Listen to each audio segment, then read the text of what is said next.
بسم الله الرحمن الرحيم الله أكبر الله أكبر.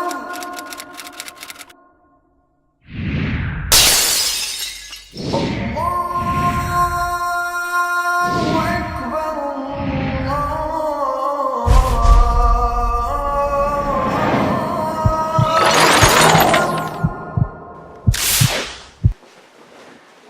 إن الحمد لله نحمده ونستعينه ونستغفره ونعوذ بالله من شرور أنفسنا وسيئات أعمالنا.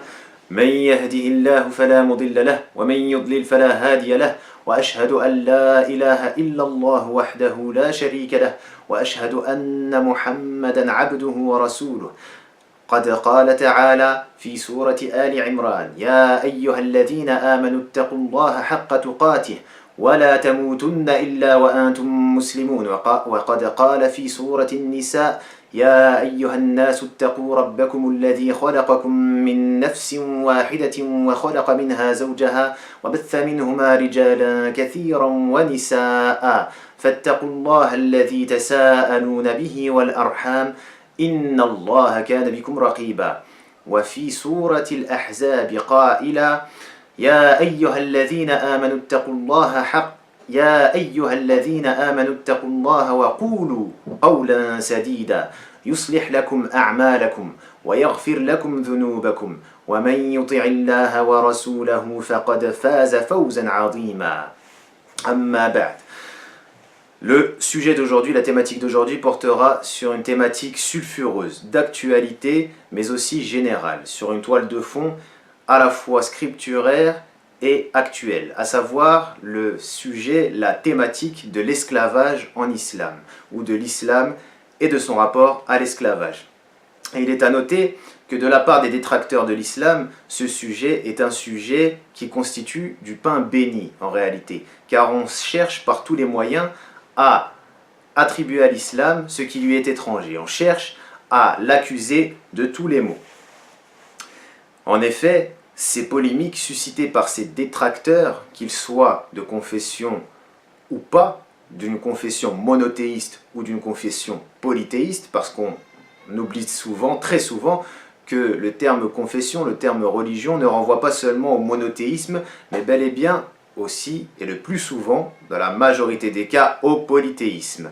Donc, ici, nous viendrons dégager ces divers axes d'analyse, ces divers axes d'études, afin de mettre en évidence que l'islam est étranger, que l'islam est innocent de toutes ces accusations sans fondement. En effet, on sait très bien que dans l'Ancien et le Nouveau Testament, qui constituent la Bible, à savoir les textes fondateurs du judaïsme et du christianisme, contrairement à l'islam, ces textes contiennent, sachant qu'il est nécessaire de préciser que les textes sont à distancer, à différencier des contextes, mais les textes viennent affirmer que l'esclavage peut être une chose bénie, à savoir que l'on peut et que l'on doit, lorsque l'on est dans une situation de réduction à l'esclavage, servir Christ, servir son maître, comme on sert Christ.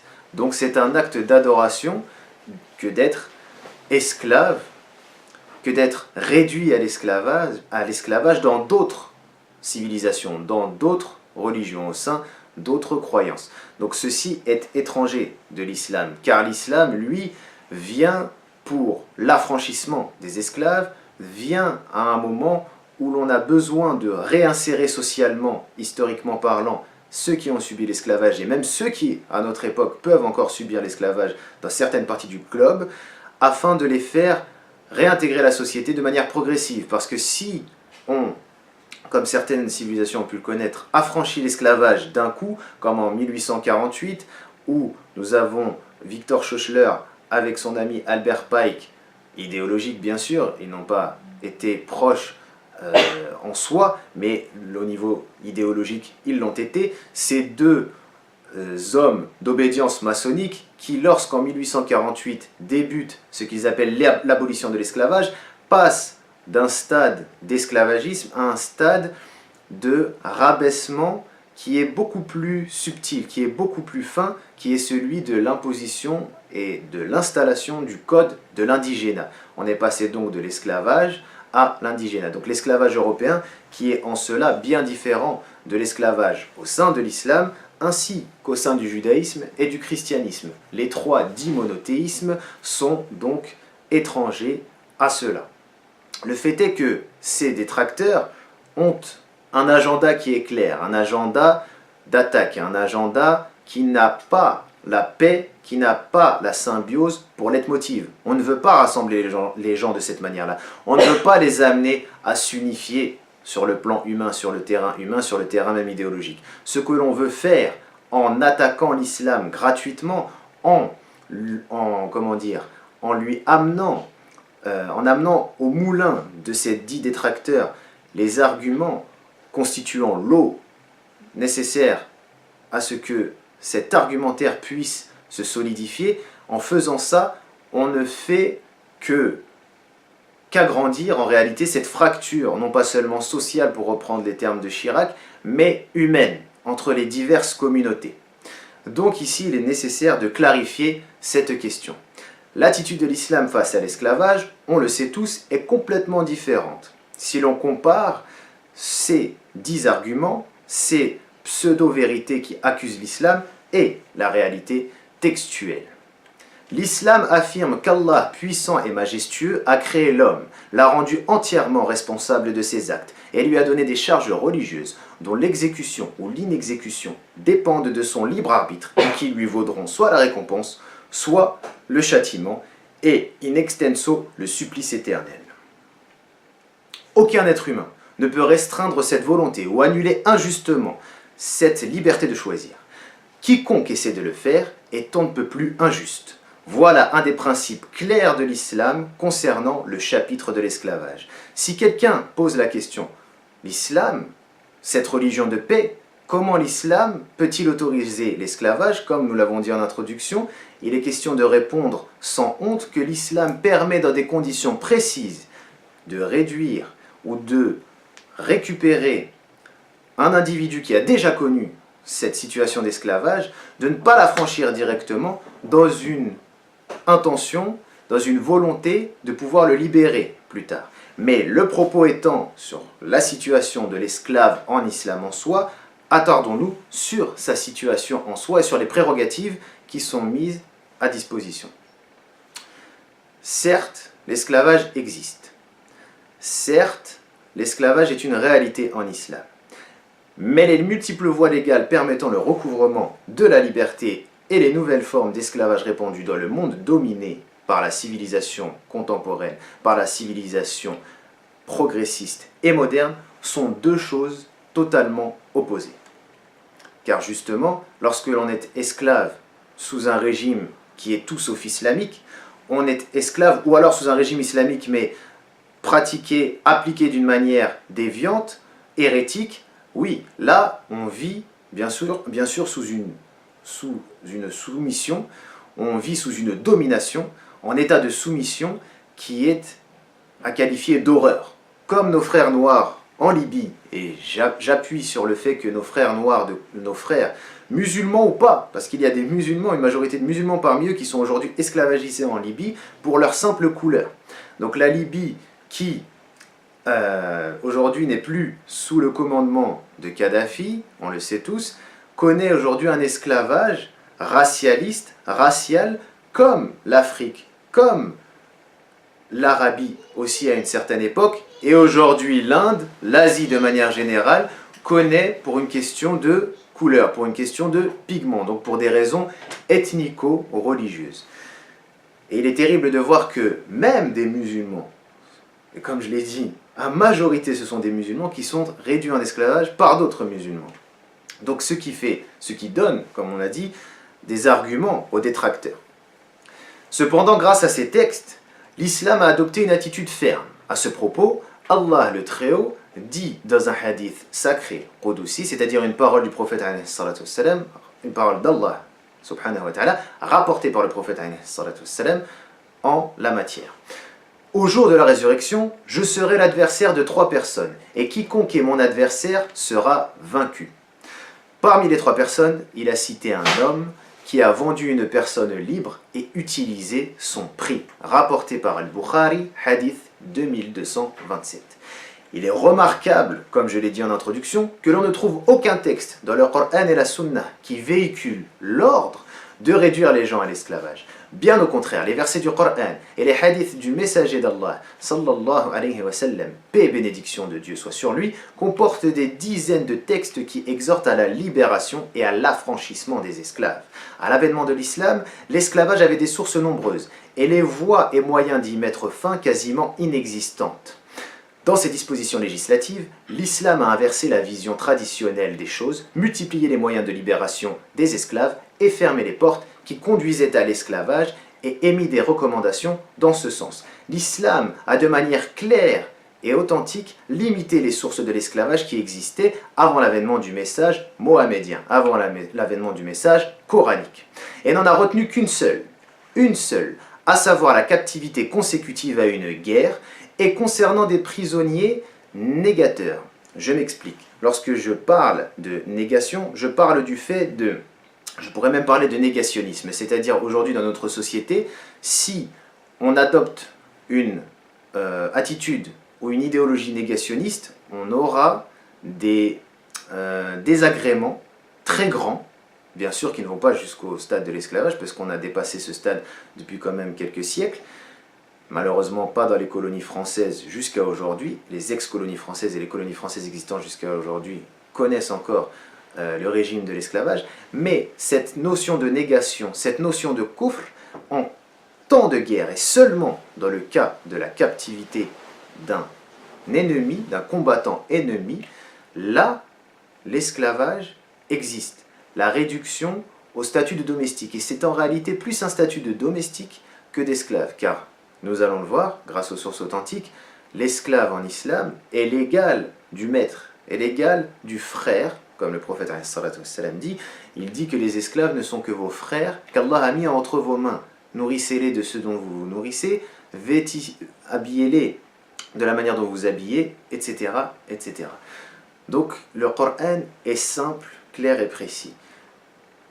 C'est à ce titre que Cheikh al-Shinqiti, rahimahullah, le grand mufassir al-Mauritani, le Mauritanien, a dit « La réduction d'une personne à l'état d'esclave résulte de la mécréance, de la négation qui pousse cet individu à livrer combat, corps et âme, à Allah et à son messager. Si Allah permet aux combattants musulmans qui sacrifient leur vie et leur bien pour élever le mot d'Allah, kalimat Allah, d'avoir le dessus sur ces individus, ils deviennent leurs domestiques à ce moment-là. Ils deviennent leur propriété dès leur captivité, à moins que l'imam ne les gracie ou leur permette de se racheter compte tenu de l'intérêt général des musulmans. Extrait de Adwa ul-Bayan, chapitre 3, page 387. Il a dit encore, rahimahullah, si l'on dit, si l'esclave est musulman, comment justifier le maintien de son statut, malgré l'absence de la mécréance et de la lutte contre Allah et son messager, qui sont les causes de la réduction des gens à l'état d'esclaves? La réponse est, la règle bien connue chez les ulama et les gens raisonnables est qu'un droit déjà acquis ne peut être annulé par un droit postérieur, car le premier est évident et sans ambiguïté. Quand les musulmans ont capturé les mécréants, ils ont acquis sur eux un droit de propriété fondé sur la législation de leur créateur à tous, le sage est bien informé. Si, après l'établissement de ce droit, l'esclave se convertit à l'islam, son droit à s'affranchir est supplanté par le droit du combattant qui le possédait avant sa conversion. Or, il n'est pas juste d'annuler le premier droit, car par celui acquis grâce à la conversion. Car comme le connaissent les gens raisonnables, ceci relève de l'injustice. Il est vrai cependant qu'il convient que le maître de l'esclave converti le libère, car le législateur a donné un ordre dans ce sens, il a exhorté les gens et ouvert de nombreuses portes y conduisant.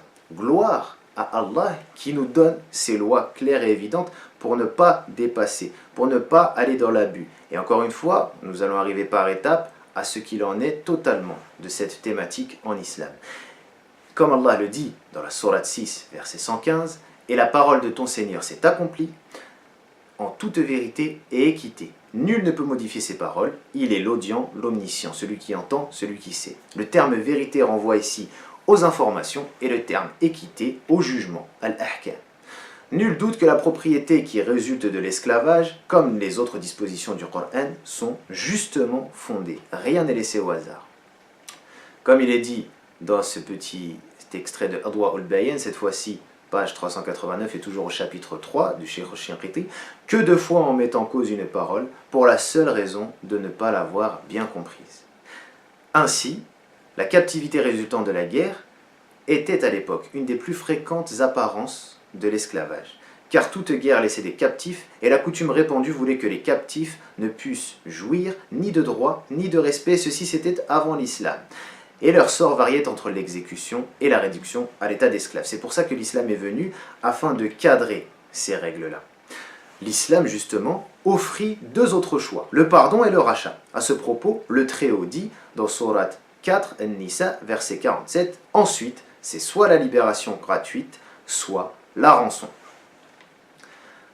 À l'issue de la bataille de Badr, la première des grandes batailles du prophète, Badr Thaniya, la deuxième Badr, puisque la première Badr n'était qu'une petite expédition, contrairement à ce qui est montré dans le film très connu et au sujet desquels les ulama ont mis en garde, à savoir Risala, le message, la production américano-égyptienne. Donc à l'issue de cette bataille, le prophète, paix et bénédiction de Dieu soit sur lui, accepta le rachat de prisonniers païens et les libéra à ce prix, de tous. À la suite d'autres batailles cependant, il libéra de nombreux captifs, sans aucune contrepartie. À l'occasion de la conquête de la Mecque, Fathu Makkah, le dernier grand événement militaire du prophète où aucune goutte de sang n'a été versée, il déclara aux habitants « Allez-vous-en, vous êtes libres ». Donc le prophète lui-même, paix et bénédiction sur lui, a adapté son application, non pas le texte reste inchangé, mais son application du texte. Il libère une partie, ici il libère tout le monde, et certaines fois il n'a même pas besoin de lever le sabre, comme certains prétendent aujourd'hui qu'il est nécessaire à tout temps, de tout temps, en chaque lieu, où que l'on soit, que le musulman lève le sabre pour se faire entendre, ce qui est totalement faux, puisque le prophète a dit أعظم الجهاد أو أكبر الجهاد كلمة حق عند ملك عند سلطان جائر.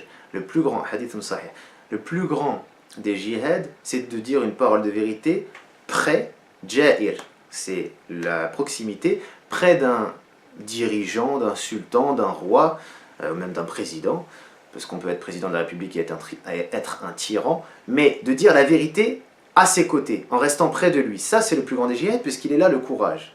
Il est celui de rester près de la fitna et de combattre cette fitna sur le plan intellectuel, idéologique, comme je l'ai dit dans une vidéo précédemment, ô musulmans, rebelle-toi, idéologiquement, rebelle-toi, intellectuellement, et ne te laisse pas aller par la sanglante tentation. Ne te laisse pas aller à la sanglante tentation pour la préposition correcte. Au cours de l'expédition dirigée contre les Bani al-Mustaliq, le messager d'Allah, bénédiction et paix de Dieu soit sur lui, épousa une prisonnière de guerre issue des rangs des vaincus, afin d'élever son statut, car elle était la fille de l'un des dirigeants. Il s'agissait précisément de la mère des croyants, Al-Mu'minin, Juwayriyah bint al-Harith, radiyallahu anha, salamullahi alayha. Cette union poussa les musulmans à libérer tous les captifs. Que d'exemples. L'islam n'est pas assoiffé du sang des captifs, ni obsessionnellement désireux de les réduire à l'état d'esclaves. Ceci permet de voir l'image précise, the big picture, comme ils disent les Anglais dans le monde anglo-saxon. La grande image, ce qui nous permet de voir lorsque l'on dézoome la réalité de la chose et les passerelles très étroites que l'islam laisse à l'esclavage. Il ne l'a pas complètement annulé, car le prisonnier mécréant qui était en guerre était injuste quand il combattait la vérité et l'équité. Je précise en guerre, parce qu'encore une fois, il est toujours nécessaire de préciser à ceux qui ne comprendraient pas que ce n'est pas la mécréance qui fait que l'on combat quelqu'un, mais si quelqu'un est mécréant et par cette mécréance-là vient combattre, vient agresser physiquement et intellectuellement, idéologiquement, on se défend. Donc c'est à ce moment-là qu'il est question de prisonniers mécréants, esclavagisés, réduits à ce moment-là. Et encore, même celui-ci reste un homme qui, si l'on compare un peu à l'histoire de France et que l'on regarde la tardivité à laquelle est arrivé le contrat de travail pour pouvoir établir un système de salariat, il a fallu plus de 17 siècles et il a fallu aussi que du sang coule de manière abondante. Et quand on compare ce contrat de travail qui, à ses débuts, juste après la fin de l'Ancien Régime, comporter des clauses injustes à l'état, au statut de l'esclave en islam. On ne peut que pencher du côté de l'état de l'esclave en islam par rapport aux droits qui lui sont accordés. Parce que le contrat de travail n'établit pas que ton patron va te nourrir en même temps que de te faire travailler. Chose qui, quand tu es esclave en islam, selon le régime juste, pas selon une mauvaise application, une mauvaise interprétation, tu es totalement libre. Et tu as la liberté de demander ton affranchissement. C'est ça qui est intéressant. C'est ça qui est beau, c'est ça qui relève de la munificence. Ce prisonnier, justement, en question, mécréant, lorsqu'il était injuste, lorsqu'il combattait par les armes, quand il combattait la vérité et l'équité, ou aidait à perpétrer l'injustice, ou était l'instrument de son exécution, ou de sa consolidation, à ce moment, sa liberté lui permettait de faire régner la tyrannie, la domination, l'entrave à la vérité, et ceci l'empêchait d'arriver à être utile à la société. Par exemple, lorsque l'on emprisonne quelqu'un pour ses méfaits, en l'occurrence, les agressions physiques, les agressions morales, c'est la même chose lorsqu'à l'époque du prophète, paix et bénédiction de Dieu soit sur lui, et à l'époque du califat historique, lorsqu'il a été régi par les lois justes, issues du Coran et de la Sunna, et non pas des abus comme certains sultans ont pu le faire, etc. À ce moment-là, on voyait clairement que cet individu avait le même statut qu'un prisonnier à notre époque en réalité. Et même un prisonnier à notre époque, selon Amnesty International, même en France, il y a certains prisonniers qui vivent dans des conditions exécrables.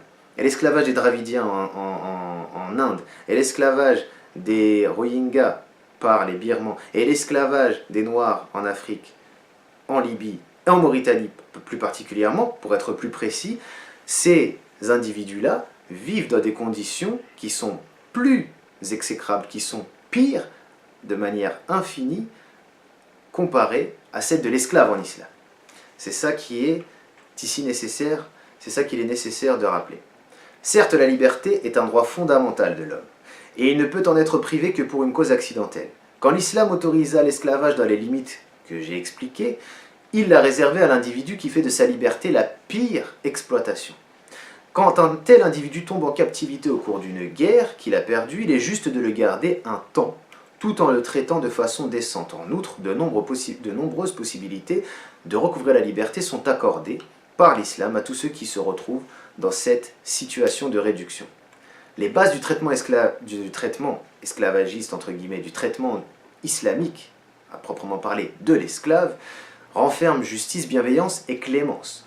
Parmi les moyens de libération figure l'affectation d'une partie de la zakat au rachat des esclaves, la dépense sur ce chapitre des recettes générées par les expiations consécutives aux homicides involontaires, au zihar, injure consistant à assimiler sa femme à sa propre mère pour ne plus avoir de rapport sexuel avec elle, à l'abjuration, à l'acte sexuel commis dans une journée de Ramadan et d'autres exemples.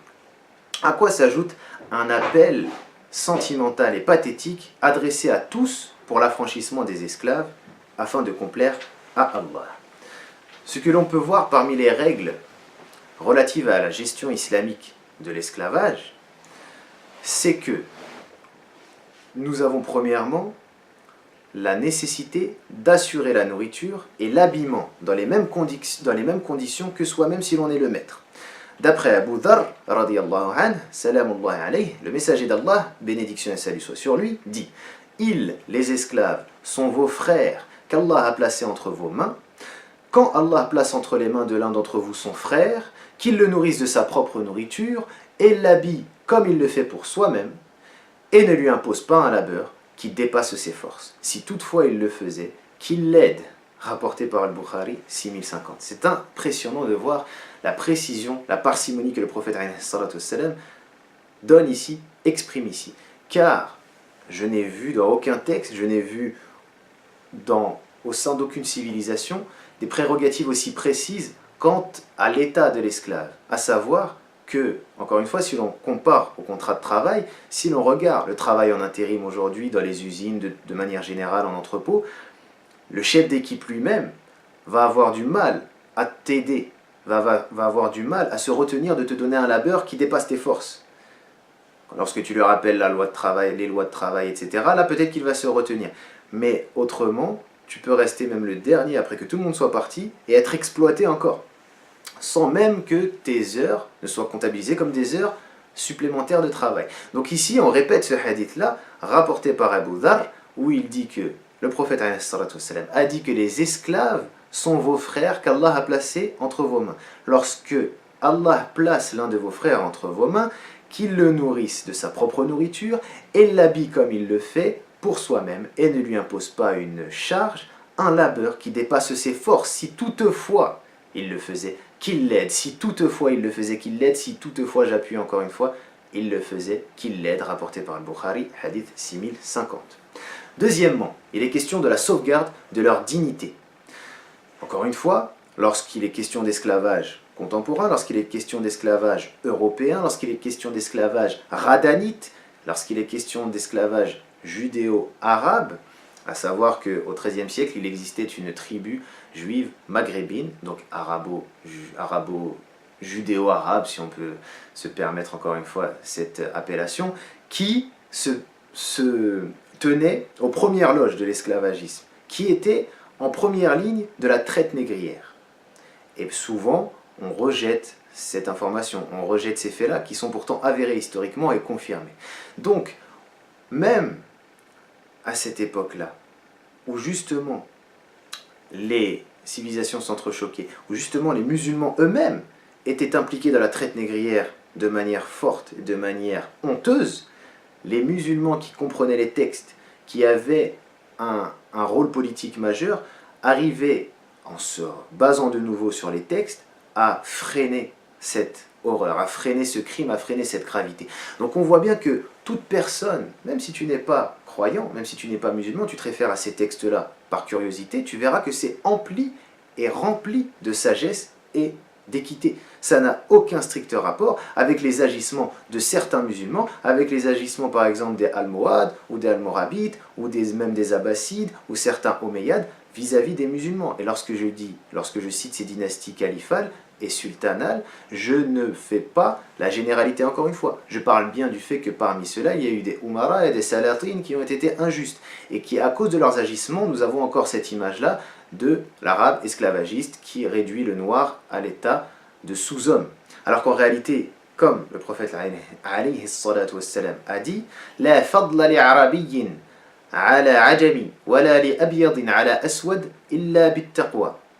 Il n'y a pas de préférence, il n'y a pas de supériorité d'un arabe d'un blanc sur un noir, si ce n'est par la piété. Et la piété, c'est entre toi et ton Seigneur. Donc il n'y a pas d'inégalité, il n'y a pas de racisme. Et il y a un signe dans la pluralité de vos langues et de vos couleurs. On ne peut pas accuser l'islam de ce dont il est innocent. On ne peut pas accuser le Coran et la Sunna de ce dont il s'innocente lui-même, afin de rappeler au genre humain que la sagesse, al-hikmah, qu'Allah subhanahu wa ta'ala a donné à son messager, au dernier de ses messagers, Khatimur Rasul, elle n'est pas du fait, elle ne relève pas de la faiblesse humaine, qui elle amène toutes les faiblesses, qui elle amène toutes les inégalités à, premièrement au goût du jour, et à être exploitées à des fins que l'on connaît, principalement économiques.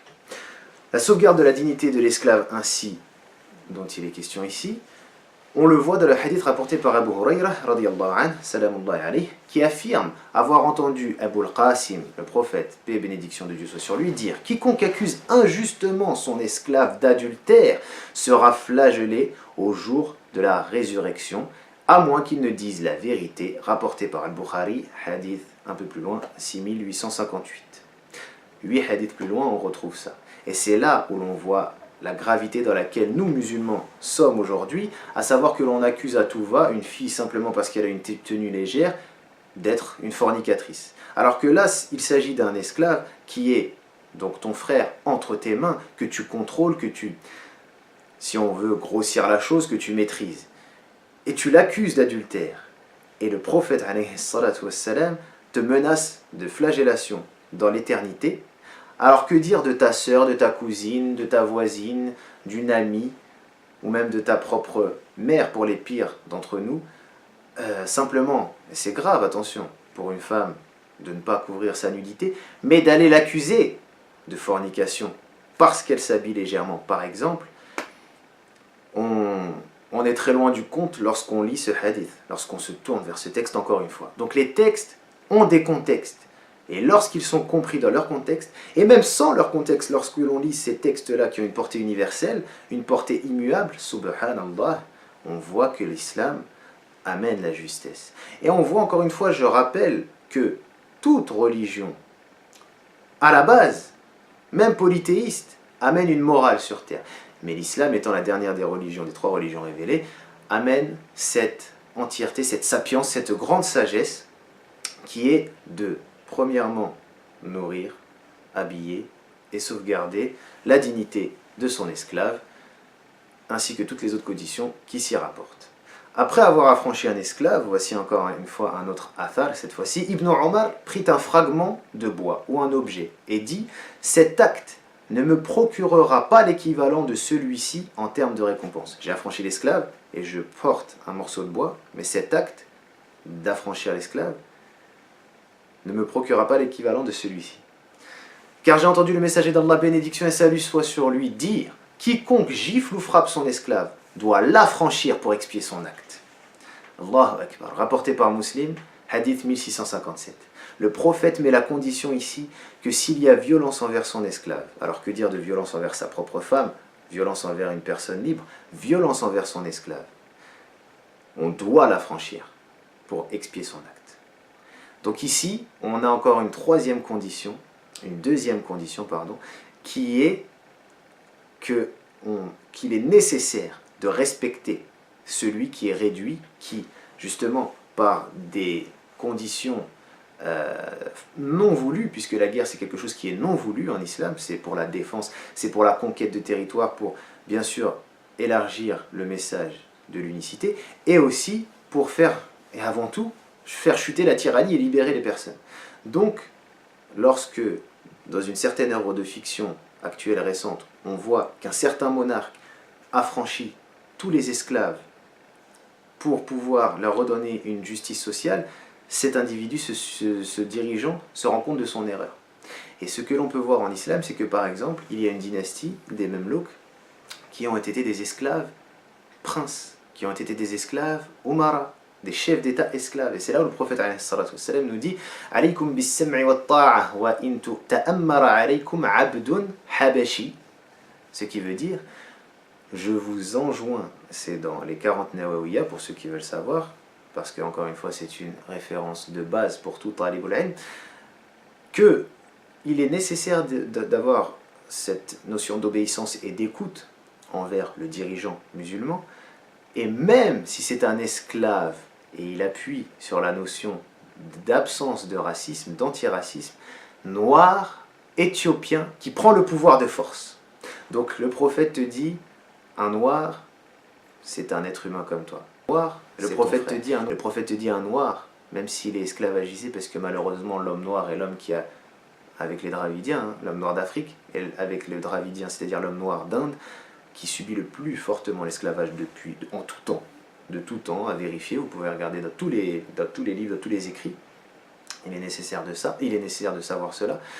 Il t'apprend que même si celui-ci, dans sa condition la plus réduite, prend de force le pouvoir, tu lui dois obéissance. Ça veut dire qu'en islam, même l'esclave peut atteindre le pouvoir. Et quand bien même il fait un coup d'état ou une révolution, tu dois lui obéir. Tant qu'il reste bien sûr dans les règles islamiques de bonne entente, et de vivre ensemble. Troisième condition concernant l'esclave, il est question de le traiter avec équité et bienfaisance. Cette condition rejoint les deux premières citées. Il a été rapporté que Uthman ibn Affan, al-Khalifatu al-Thalith, radiyallahu anhu, salamullahi alayhi, a frotté durement l'oreille de son esclave. Il a frotté seulement l'oreille de son esclave, pour le punir à la suite d'un acte de désobéissance qu'il avait commis. Puis il a dit, Uthman ibn Affan, avance et frotte mon oreille. L'esclave refusa malgré l'insistance de Uthman, avant de se mettre à frotter son oreille légèrement, alors que Uthman lui avait frotté fortement. Uthman lui dit, frotte-la bien, car je crains le châtiment du jour de la résurrection. Et l'esclave lui répondit, maître, moi aussi, je crains ce que vous craignez. Fa subhanallah, lorsque tu arrives à être violent envers un être libre, sachant que pour un esclave, tu dois lui dire « reviens et récupère ton dû », tu dois le faire aussi avec une personne libre. Et elle est là la sagesse, elle est là la sapience, elle est là la grande force de l'islam. Quand Abdurrahman ibn Auf marchait avec ses esclaves, et parmi ses esclaves, on ne pouvait pas les distinguer, car ils ne les devançaient pas et ne s'habillaient que comme eux-mêmes. Omar ibn al-Khattab passa un jour auprès d'un groupe de gens et se rendit compte que des esclaves se tenaient à l'écart et ne mangeaient pas avec les autres. Ce qui le mit en colère et lui fit dire au maître « Pourquoi vous préférez vous à vos domestiques ?» Puis il invita ces derniers à aller manger avec eux. Récemment, encore une fois, ici en France, sous l'Ancien Régime et même après l'Ancien Régime, puisque l'esclavage et la colonisation, l'empire colonial français, le premier empire colonial français, c'est à partir du XVIe siècle. Donc on est encore dans l'Ancien Régime et on avance, XVIIe siècle. On est encore dedans. Et on sort petit à petit de l'Ancien Régime, mais l'esclavage perdure pour les autres populations qui ne sont pas on va dire leucodermes, qui ne sont pas caucasiennes, qui ne sont pas européennes. Donc le racialisme qui a dominé la pensée française coloniale, je ne parle pas de la France, de son peuple et de tous ses dirigeants, mais de ceux qui avaient cette pensée-là, cette idéologie-là et qui la mettaient en avant, avaient des grilles de lecture et des critères d'esclavagisme qui relèvent de la foi, de la couleur, de l'ethnie, du rang social, etc. Donc lorsqu'on voit que Toussaint Louverture, justement, en 1791, mène sa révolution à Haïti, ex-Saint-Domingue, contre Napoléon, contre les armées de Napoléon, à la suite de la cérémonie du bois caïman, quelques années avant, 1789, on se rend compte que cet individu a pu mener cette révolution, car il est tombé, il a eu la chance d'avoir des maîtres qui étaient nobles, qui eux-mêmes le considéraient, par rapport aussi à son ascendance, comme pouvant être un candidat éligible à la noblesse. Donc lorsqu'il a été riche, lorsqu'il a été éduqué, etc., une fois qu'il a eu un niveau d'éducation et de richesse assez élevé, il a pu mener sa révolution. Donc encore une fois, on voit que l'esclavage européen, racialiste, etc., n'a rien à voir avec l'esclavage islamique. Parce qu'encore une fois, ici, l'Europe s'était écartée politiquement du christianisme. L'Église a certes légitimé l'esclavage depuis le Vatican, mais il s'agit ici encore une fois de l'Église catholique. Il y a les protestants qui arrivent plus tard, il y a les orthodoxes qui sont là depuis très longtemps, et il y a l'Église primordiale qui est encore différente. Donc encore une fois, ici c'est une histoire d'hommes et d'interprétation. Mais les textes saints révélés par le Seigneur de toutes choses, eux, viennent cadrer, ainsi que ceux de ses messagers. Et en l'occurrence, le texte le plus authentique étant le Coran, scientifiquement, islamologiquement, et scripturairement, et même textuellement, pour aller plus simplement, analysé, c'est lui le plus authentique. Il n'y a rien à redire sur cela. Donc, si l'on se réfère à cela, même sans croire, ainsi qu'à la sunna de son messager, qui, elle, est un travail d'humain, mais qui, lorsqu'elle est authentifiée, nous amène des éléments précis, on peut voir la différence claire, nette et précise de l'esclavage en islam et de l'esclavage en dehors de l'islam. Un homme entra chez Salman al-Farisi, radiyallahu anhu, salamullahi alayhi, alladhi wusifa bi ahl al-Nabi, c'est-à-dire que Salman al-Farisi n'est pas de la famille du prophète, mais il a été élu par le prophète comme faisant partie de sa famille, vu sa noblesse d'esprit. Et on peut le voir ici. Lorsqu'un homme entra chez Salman, radiyallahu anhu, alors qu'il était émir, qu'il était chef, comme il le trouvait en train de confectionner une pâte, donc Salman confectionne une pâte, il lui dit « Ya Aba Abdillah, qu'est-ce que tu fais ?» Et il lui répond « Nous », donc lui et sa famille, nous avons envoyé notre domestique pour régler une affaire et voulons lui éviter un cumul de travail. Parce qu'il sait que lorsque le domestique reviendra, il devra refaire. C'est lui qui fera cette pâte. C'est lui qui va confectionner cette pâte, justement. Quatrième condition de justice sociale envers l'esclave en islam, l'esclave peut passer avant l'homme libre dans certains cas. Il s'agit de choses religieuses et profanes à propos desquelles l'homme libre est préférable d'ordinaire. La direction de la prière par l'esclave est valide, car Aïcha, la mère des croyants, Mu'minin, radiyallahu anha, salamullahi alayha, avait un esclave du nom de Dakwan qui dirigeait la prière. Ceci se trouve dans Al-Bukhari, chapitre sur l'esclavage. Mieux, l'ordre a été donné aux musulmans d'écouter et d'obéir, même si leur chef était un esclave. Et on sait aussi, et ceci est aussi ramené authentiquement dans Al-Bukhari, qu'il y avait d'autres esclaves qui guidaient la prière. Donc, la imama est permise à l'esclave, qui normalement, c'est un homme libre. Aqra'ukum ya ummun nas, aqra'ukum lil Qur'an. Dirige la prière, dirige les gens en prière, ceux qui connaissent le plus le Qur'an. Il n'a pas dit ceux qui sont les plus libres, ceux qui sont les plus riches, etc. Donc il est ici normal, il est ici naturel de voir qu'un esclave peut atteindre ce niveau-là. C'est donc Dhakwan, l'esclave de Aïcha radiallahu anha, qui est l'exemple le plus probant. Il y a aussi le hadith où Abdullah ibn Omar radiallahu anhu, donc Abdullah le fils du calife, du second calife, Omar ibn al-Khattab, dirigeait la prière de sa maîtresse. Et dit, lorsque les premiers muhajirun arrivèrent à Al-Usba, endroit situé à Quba, avant que le prophète sallallahu alayhi wa sallam se fût rendu à Médine, celui qui dirigeait leur prière était Salim, affranchi d'Abu Hudayfa, parce qu'il savait plus de Coran que les autres. Encore une fois, la condition c'est de connaître le Coran plus que les autres.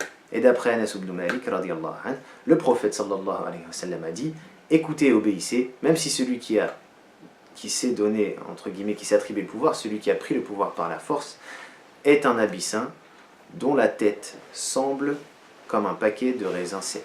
C'est-à-dire un homme aux cheveux crépus, noirs, tout ce que dans la doxa, tout ce qui est dans la doxa, malheureusement jusqu'à nos jours, détesté. Le prophète le met en avant. Donc certains orientalistes disaient que, pour se moquer du prophète, qu'il est le prophète des pauvres, le prophète comme Nuh alayhi salam, quand on se moquait de lui, quand son peuple s'est moqué de lui, son peuple mésopotamien, lorsqu'il lui disait, pré-Mésopotamie, que nous ne voyons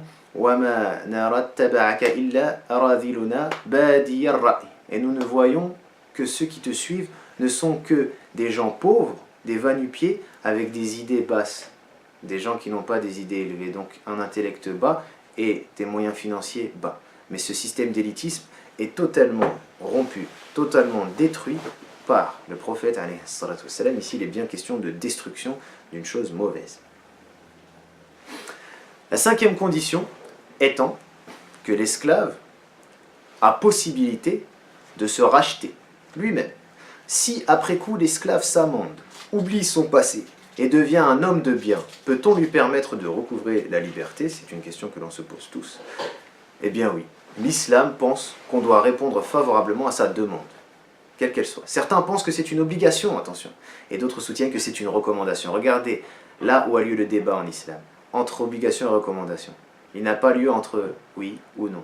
Ah, on va donner des exemples, on a le droit de fouetter 50 fois, ah non, on va fouetter 100 fois. Ces choses-là que les détracteurs, comme certains que je ne citerai pas le nom, qui font beaucoup de vues en ce moment sur YouTube, français, vous saurez de qui je parle, veulent prétendre à ce sujet-là. Tant qu'ils ne m'ont pas cité, je ne les citerai pas, c'est inutile.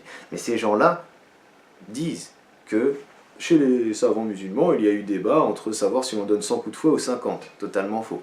C'est de la transposition d'informations qui, ça, était observable dans les bateaux négriers européens, ou radanites, pour ceux à qui ça ne plaît pas, souvenez-vous qui sont les radanites, et qui, dans les cales des bateaux, se posaient la question entre eux, est-ce qu'on va lui couper la main, couper le bras, etc. etc. Parce que l'esclavage sous la domination européenne, dans les Caraïbes, sur le territoire américain en soi et en Afrique directement, le commerce triangulaire a vu les pires horreurs, parmi les pires horreurs humaines observables. L'islam donne à cette opération, à cette libération de l'esclavage, l'appellation de contrat écrit engageant un esclave et son maître, au terme duquel l'esclave se rachète en donnant une somme par tranche à son maître. À ce propos, le Très-Haut dit « Ceux de vos esclaves qui cherchent un contrat d'affranchissement, concluez ce contrat avec eux si vous reconnaissez du bien en eux, et donnez-leur des biens d'Allah qu'il vous a accordés. » Ceci se trouve dans la sourate 24, verset 33. C'est ça l'équité avec laquelle l'islam traite l'esclave en toute bienveillance. Le résultat de l'application de ces recommandations est que l'esclave devient souvent l'ami de son maître. Mieux, il lui arrive d'être traité comme un fils. À ce propos, Sa'd ibn Hashim al-Khalidi dit, dans la description de son esclave, « Il n'est pas un esclave. » Il parle de son esclave. « Il n'est pas un esclave, mais un fils que le dominateur al-Qahhar, qui se suffit al-Qayyum à lui-même, m'a donné. Il me seconde grâce à ses bons services. Il est ma main, mon bras et mon épaule. » C'est la manière dont un musulman lambda, dirons-nous, décrit son esclave. lorsqu'il est dans l'application correcte des lois d'Allah. Ce qui veut dire que là, l'esclave n'est pas en soi réduit. Il n'est pas réduit. Il est réduit socialement, mais il a une couverture. C'est comme lorsqu'aujourd'hui, on va prendre un appartement, pour donner un exemple in extenso encore une fois, et que l'on a besoin d'un garant. Il est son garant. Le maître est le garant de l'esclave jusqu'à ce que cette personne atteigne un niveau de socialisation, un niveau intellectuel, un niveau de dignité humaine suffisant pour qu'il puisse aller de l'avant seul. C'est comme, encore une fois, ici, Saad ibn Hisham compare son esclave à un fils, comme un enfant qui, une fois atteint l'âge adulte de maturité, se libère, entre guillemets, du joug, entre grands guillemets encore une fois, de manière imagée, de ses parents. Donc ici, on ne va pas dire tu es un esclave parce que tu as 16 ans, tu n'as pas le droit de faire ce que tu veux. Non, on ne dira pas ça.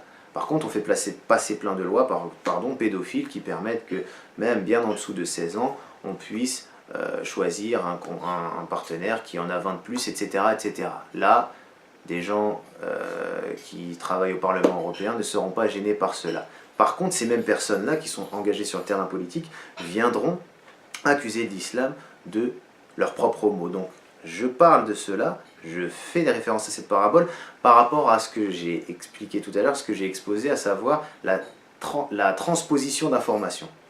Le fait de dire c'est le Coran qui dit ça, et en réalité ce n'est pas le Coran. Le fait de dire c'est le prophète qui dit ça, en réalité ce n'est pas le prophète.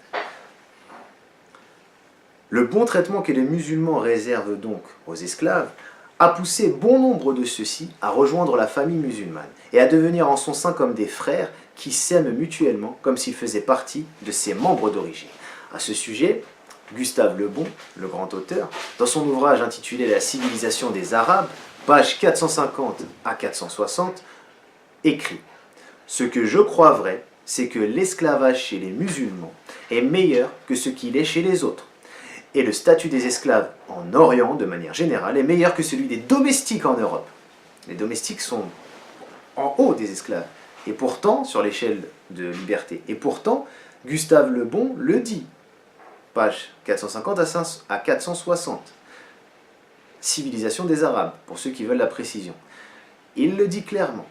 Les esclaves en Orient, leur situation est meilleure que celle des domestiques en Europe. Et les esclaves en Orient font partie de la famille du maître, et ceux d'entre eux qui veulent recouvrer leur liberté l'obtiennent dès qu'ils en manifestent le désir. Cependant, ils ne le font pas. Au point, tellement ils vivent en harmonie avec la famille qui les détient, entre guillemets. À présent, c'est normal, c'est nécessaire, nous allons nous pencher, tous ensemble, sur la question des esclaves, de l'esclavage chez les non-musulmans, de manière précise. Nous allons exposer ici l'attitude de certains, certains penseurs mis en avant par leur propre communauté, tel le grand exégète juif Rachi, qui lui amenait une réflexion partiellement racialiste, partiellement esclavagiste dans ses ouvrages, et qui lui se basait sur des versets tels que ceux qui vont suivre. Exode, chapitre 21, versets 2 à 12. « Si tu achètes un esclave hébreu, il servira 6 années, mais la 7e, il sortira libre, sans rien payer. S'il est entré seul, il sortira seul. S'il avait une femme, sa femme sortira avec lui. Si c'est son maître qui lui a donné une femme, et qu'il en ait eu des fils ou des filles, la femme et ses enfants seront à son maître, et il sortira seul. Si l'esclave dit « J'aime mon maître, ma femme et mes enfants, je ne veux pas sortir libre », alors son maître le conduira devant Dieu, et le fera approcher de la porte ou du poteau, selon la traduction, et son maître lui percera l'oreille avec un poinçon, et l'esclave sera pour toujours à son service. Donc c'est violent. À partir du moment où l'esclave exprime, encore une fois, j'ai dit les textes et les contextes sont à différencier. Là, on parle des textes, par rapport à ceux qui veulent se positionner en tant que détracteurs de l'islam. Nous répondons clairement. C'est très violent. Lorsque l'esclave dit simplement que j'aime ma femme, on lui fait cela. Et on le rabaisse contrairement à l'islam qui, lui, libère l'esclavage, l'esclave in fine. Si un homme, c'est le verset 7, nous sommes toujours dans Exode, si un homme vend sa fille pour être esclave, elle ne sortira point comme sortent les esclaves. Si elle déplaît à son maître qui s'était proposé de la prendre pour femme, il facilitera son rachat. Mais il n'aura pas le pouvoir de la vendre à des étrangers, après lui avoir été infidèle. Après lui avoir été infidèle. Il n'y a pas de liaison ici. S'il la destine à son fils, il agira envers elle selon les droits des filles. S'il prend une autre femme, il ne retranchera rien pour la première à la nourriture, aux vêtements et au droit conjugal. Transposition d'information. L'islam, qui, par la polygamie, rabaisse la femme, etc., etc., ne lui donne pas le droit, alors que le prophète, qu'Allah et son messager, ont clairement dit « Et si vous avez crainte de ne pas être juste ». Quelle est la justice et l'équité en islam par rapport aux femmes? Même dans le cas exceptionnel de la polygamie, il est celui de donner ce que tu donnes à ta deuxième, tu le donnes, ce que tu donnes à ta première, tu le donnes à ta deuxième. Si il y en a une troisième et une quatrième, au cas exceptionnel encore une fois, tu leur donnes à chacune la même part de temps, d'attention, de nourriture, de vêtements, de liberté, etc. Ici, on est quand même dans une pure transposition d'informations. Je ne parle pas encore une fois du texte de l'Ancien Testament. Je ne parle pas de ça. Je parle de ceux qui se permettent de cueillir des informations à droite et à gauche, même s'ils avaient la volonté d'accuser le judaïsme, d'accuser la Torah de cela, je serais positionné contre eux. Ici, je parle bien de l'utilisation que l'on fait des informations et que l'on placarde sur des livres. Donc encore une fois, ici, la Torah, l'Ancien Testament, le Pentateuque, est un ensemble de textes qui ont tous leur contexte. Encore une fois. Donc, lorsque l'on lit ça, ça peut choquer, ça peut être violent, mais ce ne sont pas en soi les propos divins, ce ne sont pas en soi les propos prophétiques, les propos des sages juifs qui, ici, appellent à esclavagiser. Je parle ici bien de transposition d'informations. Donc faites attention lorsque vous lisez, lorsque vous étudiez, n'accusez personne de ce qu'il ne fait pas. N'accusez pas les trois religions monothéistes, en particulier l'islam, parce que c'est lui qui est le plus grand visé, de ceux dont il ne se drape pas. Il ne se drape pas du vêtement de l'humiliation, il ne se drape pas du vêtement du rabaissement.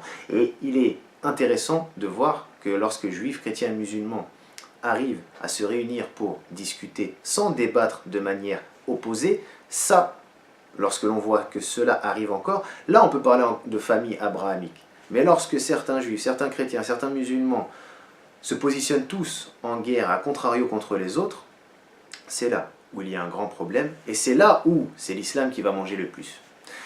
S'il prend une autre femme, il ne retranchera rien pour la première à la nourriture, aux vêtements et au droit conjugal. Verset 11. Et s'il ne fait pas pour elle ces trois choses, elle pourra sortir sans rien payer, sans donner de l'argent. Verset 12. Celui qui frappera un homme mortellement sera puni de mort. Donc certaines personnes se prétendant juives ou prenant le judaïsme comme s'il était justement leur instrument pour faire passer des idées, vont séparer l'humanité en deux camps. Les Hébreux et les non-Hébreux, les Juifs et les Goïs. Et c'est ceux-là qui, lorsqu'ils vont prendre en référence certaines interprétations talmudiques, pour ça que je vous parlais de Rashi tout à l'heure, vont se permettre d'esclavagiser. Ça a été vu dans l'histoire, comme les Radhanites, comme certains Omeyyades, comme les Abbassides, etc. Donc pour parler encore une fois des Juifs, des chrétiens et des musulmans, tous autant qu'ils sont. Il y a aussi ces versets-là qui, dans, encore une fois, Genèse chapitre 9, versets 25 à 27, il est dit « Maudit soit Canaan, qu'il soit l'esclave des esclaves de ses frères. » Il dit encore « Béni soit l'Éternel, Dieu de Sem, et que Canaan soit leur esclave. Que Dieu étende les possessions de Japhet. » Parce que Noé avait Japhet, Sem et Cam. Et Canaan étant l'un des descendants de ces trois-là, qui avait surpris son père nu et en état d'ivresse. Donc déjà, le texte ici modifié de la Bible insulte le prophète, et le texte ici modifié de la Bible va sous-entendre, c'est là où la papauté a pu nourrir son argumentaire, sous-entendre que Canaan, donc, est l'esclave naturel. Donc ses descendants noirs, etc., etc., doivent être esclavagisés. Puis dans Deutéronome, chapitre 20, versets 10 à 14, on voit « Quand tu t'approcheras d'une ville pour l'attaquer, tu lui offriras la paix. Si elle accepte la paix et t'ouvre ses portes, tout le peuple qui s'y trouvera te sera tributaire et asservi. Si elle n'accepte pas la paix avec toi et qu'elle veuille te faire la guerre, alors tu l'assiégeras. Et après que l'Éternel, ton Dieu, l'aura livré entre tes mains, tu en feras passer tous les mâles au fil de l'épée. » Transposition d'information encore une fois.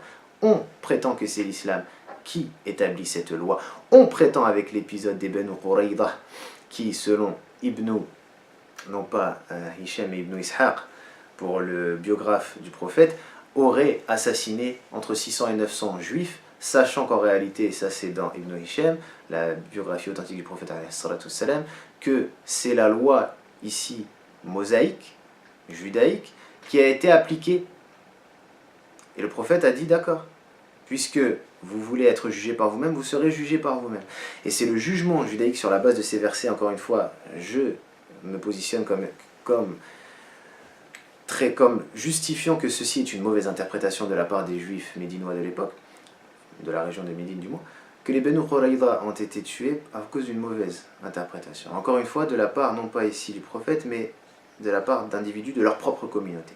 À savoir, verset 13, « Et après que l'Éternel, ton Dieu, l'aura livré entre tes mains, tu en feras passer tous les mâles au fil de l'épée. » Verset 14, « Mais tu prendras pour toi les femmes, les enfants, le bétail, tout ce qui sera dans ta ville, tout son butin, et tu mangeras les dépouilles de tes ennemis, que l'Éternel, ton Dieu, t'aura livré. » C'est assez violent, et encore une fois, sujet à interprétation. Cette fois-ci, on va s'intéresser à l'attitude de la chrétienté à l'égard de l'esclavage. Car la chrétienté, ici je ne parle pas des chrétiens en soi, je parle du corps politique de la communauté chrétienne, a approuvé l'esclavage comme l'avaient fait certains individus appartenant au judaïsme précédemment. Car aucun texte des évangiles, cette fois-ci, n'interdit ni ne condamne l'esclavage. C'est pourquoi il est étrange que l'historien William Mayer, le très connu, très célèbre, islamophobe, s'attaque à notre prophète Mohammed, bénédiction et salut soit sur lui, à qui il reproche de n'avoir pas annulé l'esclavage immédiatement. Car le même auteur a fermé les yeux sur l'attitude des évangiles sur l'esclavage, puisqu'il n'a été rapporté ni du Christ, ni des apôtres, ni des églises, rien sur cette question. Et vous savez très bien qu'avec le célèbre concile de Nicée en 325, on a classifié les évangiles et qu'on a mis de côté certains évangiles qui étaient authentiques. On les a rendus apocryphes et ceux-là, malheureusement, contenaient un contenu beaucoup plus paisible, beaucoup plus peace, comme on dit aujourd'hui, que celui-ci. Et encore une fois, il n'est question ni du Christ, ni des apôtres, ni même des églises primordiales, comme étant elles responsables de cet appel à la réduction à l'esclavage, mais bel et bien de la manière dont on a écrit le texte, et bel et bien de la manière dont on a traduit le texte, encore une fois, de l'araméen et de l'hébreu au grec et au latin. Dans ses épîtres, Paul de Tarse, qui bien sûr, nous le savons tous, avait une culture juive importante, mais simplement et malheureusement mêlait une éducation rabbinique importante, qui s'il s'était basé sur celle-ci aurait reconnu le Messie, selon sa position, certains reconnaissent le Messie, mais il l'a mélangé à une culture hellénistique forte, remplie de panthéisme, remplie d'associationnisme, de polythéisme en soi, qui a fait que ce Paul, ce Saul, a donné forme à ce Nouveau Testament.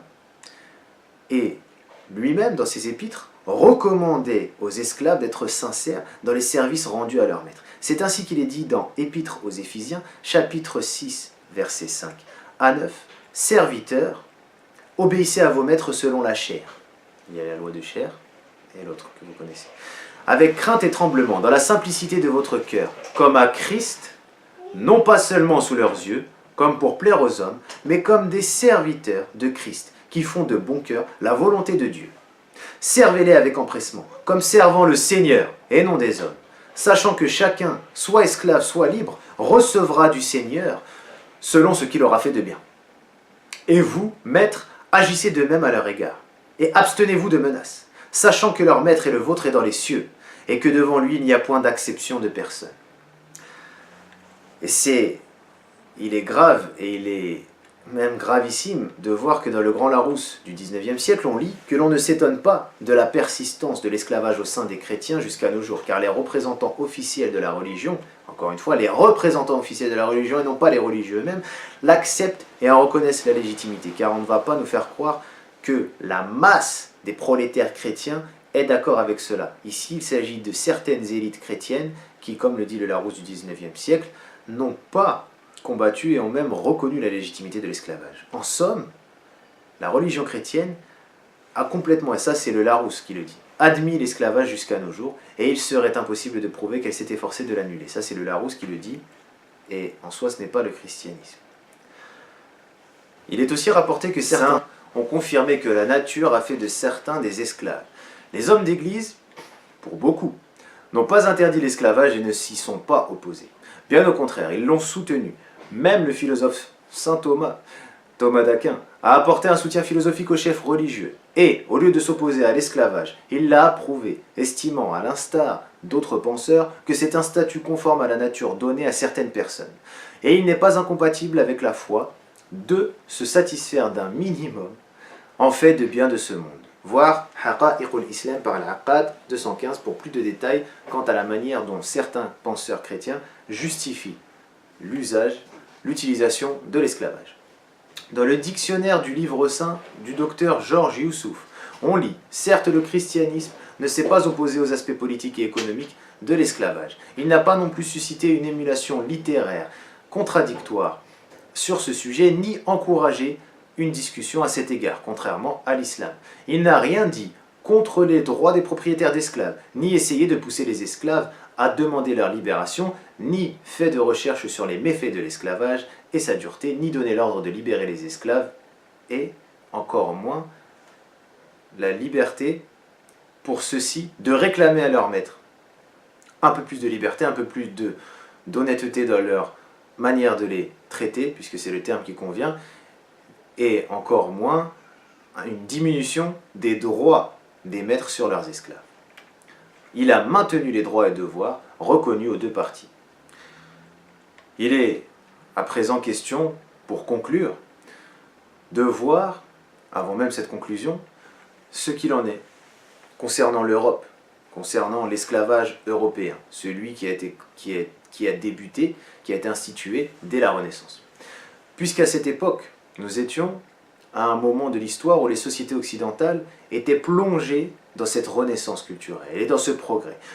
Il est nécessaire à ce moment-là, si on se replace dans ce cadre spatio-temporel, de se demander qu'a fait l'Europe, la pionnière de ce progrès, en ces siècles marqués par l'importance du nombre de ceux qui sont morts à cause des méthodes employées dans la chasse aux esclaves, aux abords des côtes, sur le chemin de celle-ci, devant lesquels accostaient les bateaux de la compagnie anglaise et d'autres. Ces temps où d'autres mouraient à cause du changement de climat. En effet, 4% des effectifs périssaient à l'embarquement et 12% pendant le voyage, sans compter ceux qui perdaient leur vie dans les colonies. La traite des esclaves noirs, en particulier, a duré grâce aux compagnies anglaises qui en détenaient le monopole, sur la base d'une autorisation du gouvernement britannique. Puis celui-ci leva tout obstacle devant ses ressortissants pour leur permettre de se livrer à la traite des esclaves. Certains experts évaluent le nombre d'esclaves capturés par les Britanniques dans leurs colonies entre 1680 et 1786 à 2 130 000 personnes. Quand l'Europe entra en contact avec l'Afrique noire, ce contact aboutit à un désastre humanitaire pendant lequel les nègres de ce continent, comme ils les appelaient, subirent durant 5 siècles d'énormes calvaires, d'énormes épreuves. Les pays de l'Europe ont pu imaginer des méthodes exécrables pour kidnapper ceux-là et les expatrier vers leur propre pays, comme vous connaissez l'histoire de Kunta Kinte, pour les utiliser comme une main-d'œuvre dans les chantiers de la Renaissance et pour leur imposer des corvées trop pénibles. Après la découverte de l'Amérique, l'épreuve se durcit davantage car les esclaves eurent à servir sur 2 continents au lieu d'un seul. Ils étaient donc baladés entre l'Amérique et l'Europe et devaient servir tel et tel maître. L'Encyclopédie britannique, volume 2, page 779, dit sur le terme « slavery », esclavage, la chasse aux esclaves dans leur village en pleine jungle se faisait grâce à la mise à feu des huttes qui composaient les villages. Quand les habitants voulaient s'échapper du feu, ils tombaient dans les filets des Anglais. Ainsi fut transporté 1 million d'hommes noirs vers l'Amérique, tandis que 9 millions devaient succomber pendant la capture, le chargement et le transport, comme du bétail, comme des animaux. Cela se passa entre 1661 et 1774, un siècle. Ce qui signifie que seul le 10e des esclaves capturés restait en vie et était transporté en Amérique, pas pour qu'ils s'y reposassent, mais pour qu'ils y fussent asservis et torturés. Voilà l'esclavage européen qui n'a rien à voir avec l'esclavage en islam. Et encore une fois, européen, distant du christianisme, qui, à la tête duquel les leaders ont fait l'impasse sur l'interdiction. Les esclavagistes obéissaient à des lois extrêmement honteuses. L'une d'elles stipulait que l'esclave qui agressait son maître devait être exécuté, sans autre forme de procès. Celui qui prenait la fuite devait avoir ses mains et pieds coupés et traités avec un fer surchauffé. Quand il prenait la fuite pour la seconde fois, il devait être exécuté. Comment pouvait-il tenter de prendre la fuite si ses pieds et ses mains étaient amputés ? Une autre loi interdisait l'apprentissage à l'homme noir et privait les gens de couleur des emplois exercés par les blancs. Selon les lois américaines, le rassemblement de 7 esclaves était considéré comme un crime, et il était permis aux blancs qui passaient près de là de cracher sur eux et de leur donner 20 coups de fouet. Transposition d'information. On fouette l'esclave ou en Amérique. Comment ? De quelle couleur ? Blanche contre les noirs. Et on attribue encore une fois cela à l'islam. Une autre loi stipulait que l'esclave n'avait pas d'âme, comme Montesquieu l'avait appuyé en France, et ne possédait ni intelligence, ni volonté, et que sa vie était dans ses bras. Sa force, il n'était qu'une main-d'œuvre. De tout cela, on concluait que l'esclave était doué d'entendement par rapport à ses devoirs et ses services seulement, et de ce fait, il était responsable et comptable de toute négligence. En revanche, il était considéré comme une chose sans âme et sans intérêt en dehors de ses bras quand il s'agissait de droit. Finalement, on arrive au bout de longs siècles d'asservissement. Donc rappelez-vous de la date à laquelle on a commencé. Et d'injustice. À la rédaction du traité portant l'abolition de l'esclavage, et devant y mettre fin, que nous avons précédemment évoqué du temps de Victor Schœchler. Il fut adopté au siège des Nations Unies. Ce texte, écoutez bien, en 1953. Donc de quoi nous parle-t-on lorsqu'on nous parle de démocratie, de liberté, de l'Eldorado européen, de l'Eldorado américain, etc., etc. Si ce n'est que ce ne sont que des empires qui se sont bâtis sur l'esclavage. Des empires surpuissants, superpuissants qui se sont bâtis sur l'esclavage.